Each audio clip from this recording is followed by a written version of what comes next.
Their training was rigorous. Every single U-boat procedure had to become completely instinctive before there was any kind of tactical schooling. Live torpedoes could only be fired once a crew had carried out 66 attacks on the surface and the same number submerged. Practicing 8 attacks a day and 6 at night for an exhausting 5 days a week pushed the U-boat men to the very limit of their physical and mental capacity.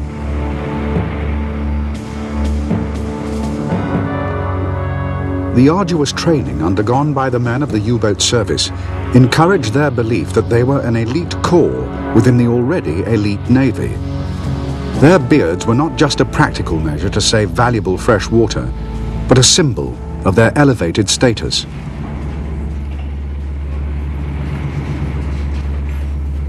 The sense of being specially chosen for one of the most dangerous and demanding jobs in the armed forces was highly attractive to dedicated young Nazis. As a result, the U-boat arm was more deeply politicized and more driven by ideology than any other branch of the Wehrmacht.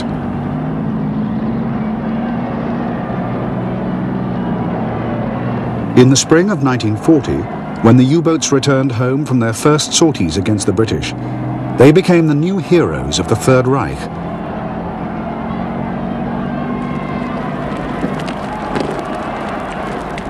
Berliners turned out in their thousands, and entire crews were taken to the Chancellery to meet personally with their delighted Führer. The U-boat arm was by far the most dangerous profession for a German to be in. Of the 39,000 sailors that went to sea in U-boats, nearly 70% would die. This was the highest casualty rate of any service of any nation in the Second World War.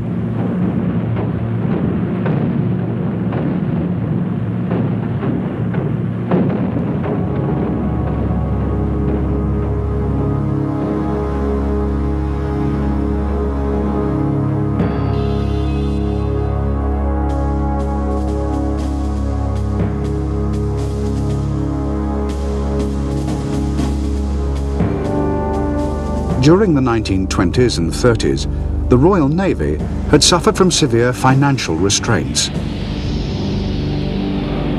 In 1939, all but 3 of the 15 capital ships in service dated from the First World War.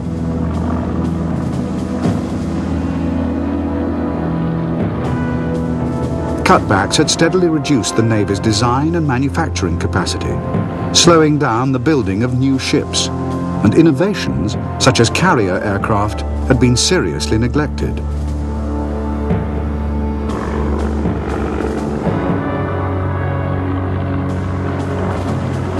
Historically, the primary role of the Royal Navy had been to ensure the safety of British commerce. But the lean interwar years had left the imperial ports and the lengthy shipping lanes inadequately protected.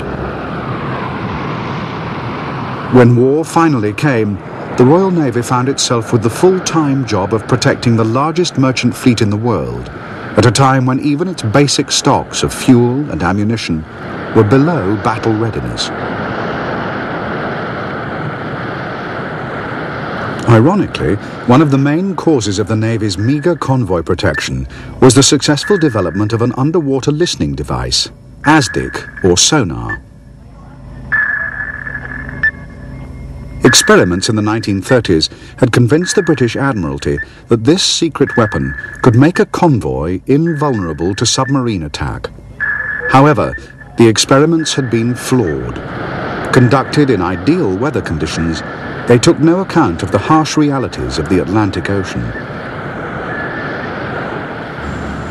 In spite of its weaknesses and its heavy losses in the war so far, the Royal Navy, with 14 battleships and carriers, 57 cruisers and over 100 destroyers, remained one of the largest naval forces in the world. As the Admiralty began fully to realize that the entire war could be lost in the Atlantic Ocean, convoy defense would at last be given the highest priority.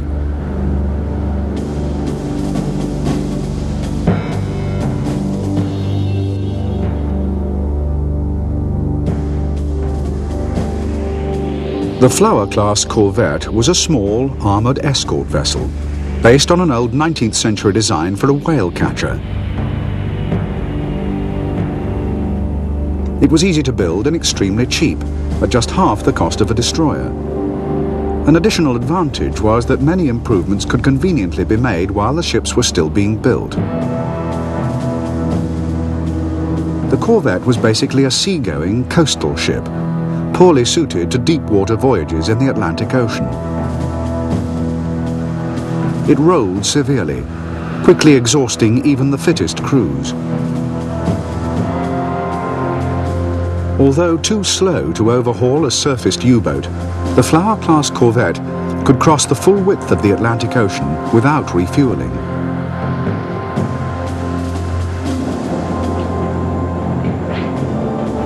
With a 4-inch gun, 6 anti-aircraft machine guns and 40 depth charges,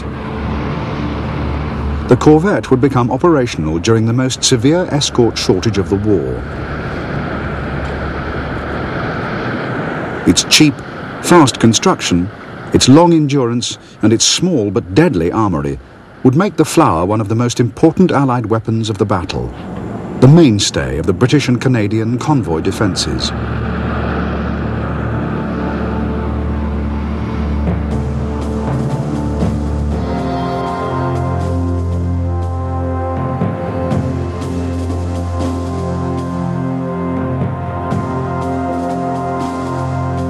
The American consolidated B-24 Liberator, a powerful long-range bomber, was one of the most successful heavy bombers ever, and with over 18,000 built, the most numerous American aircraft in history.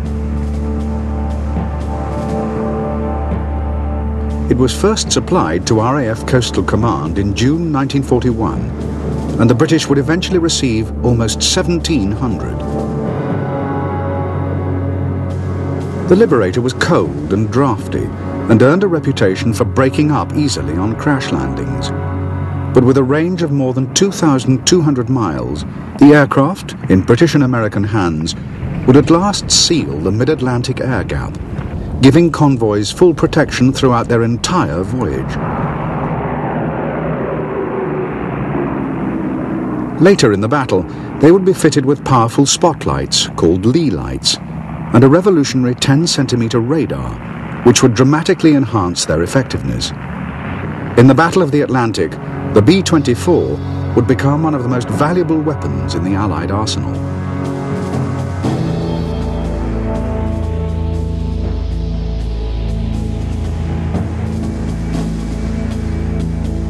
The short Sunderland, a pre-war passenger flying boat, had been RAF Coastal Command's main frontline patrol aircraft since 1938. It was a large and graceful 4-engined machine which had an endurance of 14 hours. Almost 750 would be built, seeing service with Canadian, Australian and New Zealand squadrons. The Sunderland's range and 2,000-pound bomb load made it a formidable anti-submarine weapon. But its greatest advantage was its versatility. Many Allied sailors and airmen owed their lives to its search and rescue capabilities, while as a bomber it would be responsible for nearly 40 U-boat kills. However, the Sunderland's greatest role was as a convoy escort. The German submarines feared air attack more than anything, and time after time, the mere sight of the Sunderland would force them to dive, not only slowing them down, but greatly increasing their fuel consumption, and so reducing their effective range by hundreds of miles.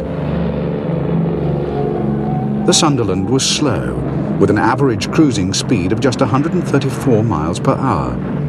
But this was more than compensated for by 10 machine guns and thick armour plating. As a result, the aircraft earned legendary status with the Germans, who nicknamed it the Flying Porcupine.